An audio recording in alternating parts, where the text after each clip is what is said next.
গরমের দুপুরে এরকম এক বাটি কাস্টার্ড যদি হয় আর কি লাগে বলো। তাই আমি ঘরেই বানিয়ে নিয়েছিলাম ফ্রুট কাস্টার্ড বানানোর জন্য প্রথমে ওভেনে একটা পাত্রের মধ্যে 1/2 লিটার দুধ 4 চামচ চিনি দিয়ে গরম করতে বসিয়ে দিয়েছিলাম। আর আগে থেকে একটা ছোট বাটির মধ্যে রুম টেম্পারেচারে থাকা 1/2 বাটি দুধ রেখে দিয়েছিলাম।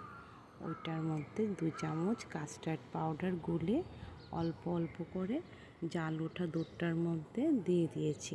আর চামচ দিয়ে নাড়ছিলাম, কারণ যদি না নাড়া দিই, পুরোটা দুধ একসঙ্গেই দিয়ে দিই, তাহলে কি হবে বলো তো, কাস্টার্ডটা ভালো হবে না। তাই অল্প অল্প করে দিচ্ছি আর চামচ দিয়ে নাড়ছি। দেখো, যখন আস্তে আস্তে এরকম হয়ে যাবে তখন ওভেনটা বন্ধ করে দেবে। তারপর রুম টেম্পারেচারে চলে আসলে একটা বক্সের মধ্যে করে ফ্রিজে রেখে দেবে 3-4 ঘন্টার জন্য।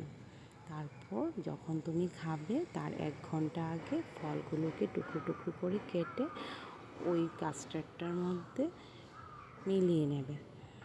তারপর আবার ফ্রিজে রেখে দেবে।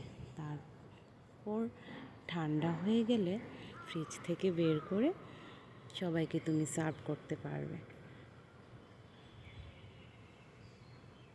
আমি তো বানিয়ে খেয়ে নিলাম, এখন তোমরাও বানিয়ে খাও আর আমাকে জানাও কেমন হয়েছে খেতে।